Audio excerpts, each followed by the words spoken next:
పిస్తాలో పోషకాలు పుష్కలంగా ఉంటాయి. ఇందులో vitamin B6, protein, calcium, iron పెద్ద మొత్తంలో లభిస్తాయి. రోజు పిస్తా పప్పును తీసుకుంటే మధుమేహ వ్యాధిగ్రస్తుల రక్తంలోని షుగర్ లెవెల్స్ నియంత్రణలో ఉండటంతో పాటు అనేక రకాల ఆరోగ్య సమస్యలు కూడా దూరం అవుతాయి. పిస్తా పప్పులు పాలు కలిపి తీసుకోవడం వల్ల కండరాలు బలపడతాయి. ఎందుకంటే ఈ కాంబినేషన్లో కండరాలను బలోపేతం చేసే ప్రోటీన్లు పుష్కలంగా ఉంటాయి. అందుకే వీటిని రోజు తీసుకోవాలి. పిస్తా పప్పులను పాలలో మరిగించి తింటే ఎముకలకు బలం చేకూరుతుంది. ఎందుకంటే పాలు పిస్తాలో కాల్షియం పుష్కలంగా ఉంటుంది. ఇది ఎముకలకు ఉపయోగకరంగా ఉంటుంది. పిస్తాలను పాలలో మరిగించడం వల్ల కీళ్ల నొప్పులు దూరం అవుతాయి. కళ్లకు ప్రయోజనాలు. మొబైల్ లేదా ల్యాప్టాప్లో నిరంతరం పనిచేసే వ్యక్తుల కళ్లపై చెడు ప్రభావం ఉంటుంది. ఈ పరిస్థితిలో మీరు పిస్తాలను పాలతో ఉడికించి తీసుకోవచ్చు. దీనివల్ల కళ్లకు మేలు జరుగుతుంది.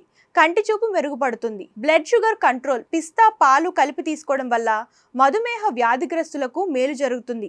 పాలలో ఉడకబెట్టిన లేదా నానబెట్టిన పిస్తా పప్పులను తినడం వల్ల రక్తంలో చక్కెర స్థాయి అదుపులో ఉంటుంది. అనేక రకాల పోషకాలు అందడం వల్ల దృఢంగా ఉండగలుగుతారు.